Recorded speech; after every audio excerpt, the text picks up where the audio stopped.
د هیله میډیا چینل درنو لیدونکو سلام پام وکړئ د نن خبري ټولګې ته. خلیلزاد وايي پاکستان ناکامه هڅه کړې باید تکرار یې نه کړي. د افغان سولې لپاره د امریکا پخواني ځانګړي استازي زلمي خلیلزاد ویلي چې د پاکستان وروستی برید پر کابل ناکام ښکاري او داسې ښکاري چې هدف شوی کس په کابل کې نه و. نوموړي په خپله تازه لیکنه کې ویلي د پاکستاني جیټ الوتکو لخوا د کابل پر فضا تګ راتګ او د غږ د پولې ماتول د سیمې د وضعیت د لا ترینګلتیا نښه ده او اوس د جګړې او ناپایداره حالت احتمال زیات شوی دی. خلیلزاد زیاته کړې ځینې افغان مشران د سمدستي غبرګون غوښتونکي دي خو په داسې حالاتو کې ډیپلوماسي کولی شي د کړکېچ مخه ونیسي. د هغه په وینا د پاکستان د دفاع وزیر او د استخباراتو مشر یعنې ISI دا سیګنال ورکړی چې غواړي کابل ته سفر وکړي خو دا لا څرګنده نه ده چې آیا هدف د طالبانو له حکومت سره خبرې دي او که له تحریک طالبان پاکستان یعنی TTP سره. هغه ویلي پاکستان اوس د ګډوډۍ ناامنۍ او ترهګرۍ په لور روان دی او که د اسلام آباد واکمنان لا هم غواړي چې له دې وضعیته ووځي باید د ډیپلوماسۍ لاره غوره کړي. متقي وايي هند او پاکستان د سوداګریز مسایل نه سیاسي کوي. د بهرنیو چارو وزیر مولوي امیر خان متقي نوې ډیلي کې د یو خبري کانفرانس پر مهال ویل چې هند او پاکستان د اقتصادي بشري او سوداګریز مسایل نه سیاسي کوي. متقي زیاته کړه سوداګري د خلکو حق دی او دواړه هیوادونه د لارې د تړلو مخنیوي وکړي. متقي واګه بندر له لارې د افغانستان سوداګري ګټوره یاده کړه او ویل دا لار د سوداګریزو توکو لیږد رالېږد لپاره تر ټولو نږدې او کم مصرفه لار ده. متقي زیاته کړه په ډیلي کې چې موږ کوم مجلسونه وکړل له هغه نه څرګندېږي چې راتلونکی مو روښانه دی او هیله ده چې زموږ تګ راتګ زیات شي. کابل کې به هم ستاسې سفارتي چارې پراخې شي.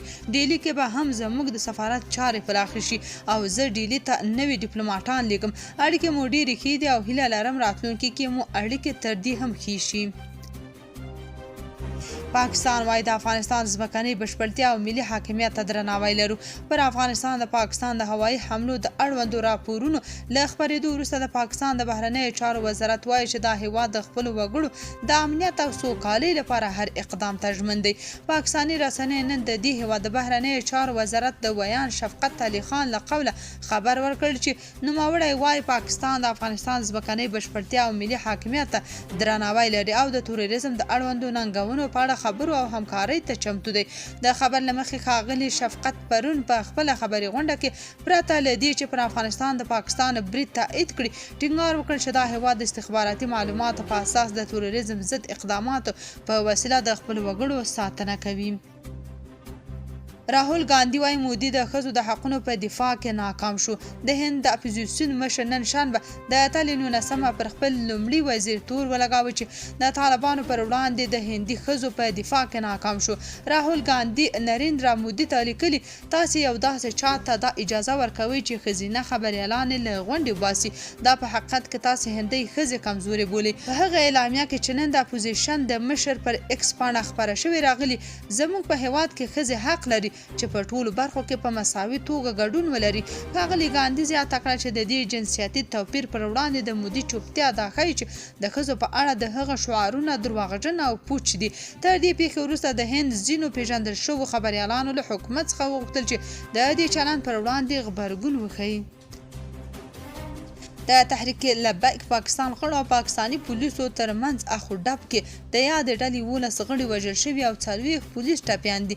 د پاکستان ډان ورځپاڼه وایي د تحریک لبیک پاکستان ډله او پولیس د لاهور په شاهدره سیمه کې وروسته له هغه سره واوښتل چې د فلسطین په ملاتړ د هغوی لاروون هڅه کوله په اسلام آباد کې د امریکا متحده ایالاتونو د سفارت پر لور ولاړ شي او پولیسو یې مخه نیوله.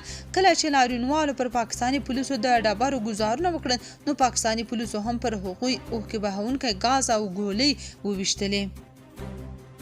مراد سعید وايي پوځ په قصدي ډول په پښتونخوا کې ترهګرو ته ځای ورکړی و. د پاکستان د پارلمان پخوانی غړی مراد سعید وايي بالاخره د پوځ ویان اعتراف وکړ چې په خیبر پښتونخوا کې په قصدي توګه ترهګرو ته ځای ورکړل شوی و. د هغه په وینا اوس باید د پوځ اوسنیو او پخوانیو مشرانو ته په یاده سیمه کې د ولسي وګړو د وژل کېدو په تړاو تر ټولو سخته سزا ورکړل شي. مراد سعید د جمعې په ماښام په ایکس پاڼه کې د 2001 کال څخه تر اوسه د خیبر پښتونخوا په بېلابېلو سیمو سیمو کې د پاکستان د پوځ له لوري د ترهګرو د ځای پر ځای کېدو په تړاو له ډیرو توضیحاتو ورکړي. وروسته ویلي د روان کال د بارانونو او سیلابونو د راوتلو په موسم کې د پاکستان پوځ ترهګر له باجوړ څخه د دیر او سوات غرونو ته ولېږدول. سعید زیاتوي ISI هغو ته د تللو لارې ښودلې او په هغه شپه د لارې په اوږدو کې هر ډول دولتي دفتر او د پولیسو پوستو ته ورشوي و چې څراغونه بند کړي او ځایي خلکو ته امر شوی و چې له کورونو ونه وځي. د هغه په باور د پاکستان پوځ او استخباراتي ادارې دغه چارې له بهرنیو هیوادونو سره د ګډو ژمنو او همداراز د خپل واک د اوږدولو لپاره کوي. شمالي کوریا د پوځي برید په ترڅ کې د لوی وچو واټن ویشتونکی توغندی نندارې ته وړاندې کړ. ریوټرز خبري اژانس نن شنبه یعنې د تلې 19 لیکلي چې د شمالي کوریا مشر کیم جونګ اون د خپلو بهرنیو میلمنو په مخ کې لرې واټن ویشتونکي بالستیک توغندي نندارې ته وړاندې کړل. د خبر له مخې دا پریډ د شمالي کوریا د کارګر ګوند د 80مې کلیزې په مناسبت جوړ شوی و. په دې مراسمو کې د چین لومړي وزیر لی چیانګ، د روسیې فدرالي امنیتي شورا مرستیال رئیس میډویډوف او د ویتنام کمیونست ګوند مشر تو لام هم ګډون کړی و.